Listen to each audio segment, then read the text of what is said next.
Did you ever wonder who is the real you? Is the real you conforming to the opinions of others? Is the real me when I'm happy? Is the real me when I'm angry? Is the real me conforming to the ideas and the opinions of even my closest people in my life, my family, my parents, my husband, my children? Who knows the real me? Rabbi Hiel Spiro shares with us an incredible story. There was a man in the pre-war era in Lithuania, in the town of Vilna. His name was Rav Chaim Ozer Grodensky. He was an extremely compassionate, amazing person who helped European Jews in the pre-war era with financial assistance, with help and support, encouragement. He was an incredible man. He made time for people in his busy schedule. He was a Torah scholar, and he was an extremely kind, compassionate person. Even more than that, he was brilliant and he was talented, multi-talented.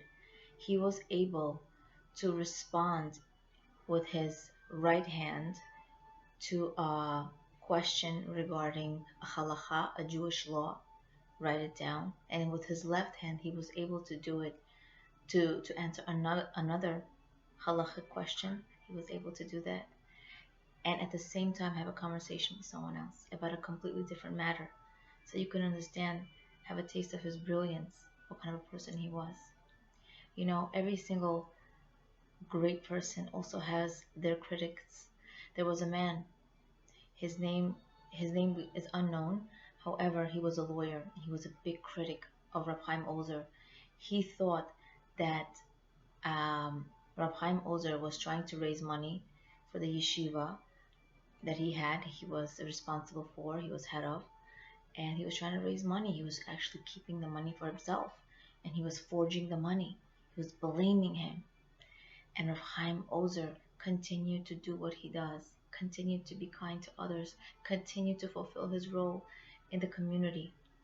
However, this lawyer was on a mission to destroy Rav Chaim Ozer and his good name. At one point, the lawyer was himself guilty of forgery and was sentenced to prison for 5 years.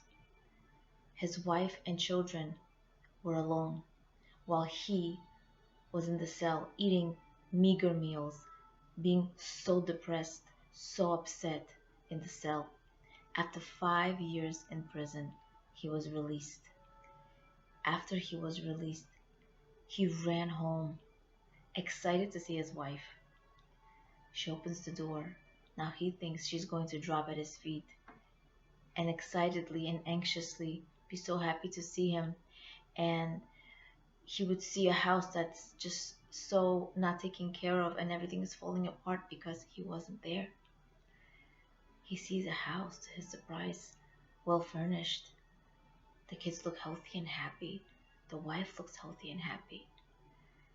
And he asks her, "How did you survive? How did you make it happen?" And she says, "What do you mean? Didn't you send us the money?" And he says, "No." She says, "I don't know. There was a man every single month sending us a check, giving us money every single month. And I really lacked for nothing. We have everything." His name was Rav Chaim Grodensky. "I thought you sent him." And this is when he turned white. This reporter, this lawyer who tried to ruin Rav Chaim Grodensky's name, was so embarrassed. Right then and there, he ran to Rav Chaim Grodensky's home, dropped at his feet, and he said, "I am so sorry. I'm so sorry for what I did to you. I tried to destroy your good name, and you took care of my family. I'm so sorry. Please, please forgive me." At that moment, Rav Chaim Grodensky looked at him, and he said, "I forgive you." And the reporter said, "Now, I didn't know this was you. I didn't know you were capable of this. I didn't know that you were able to be so helpful, that you were so great. Please forgive me. I had no idea who you really are." And he left. And Rav Chaim Grudensky was heard saying to himself, "And now he thinks he knows me?" This is an amazing story. No one knows who we really are. We don't know how great we can be. The only thing that we can do is keep on trying.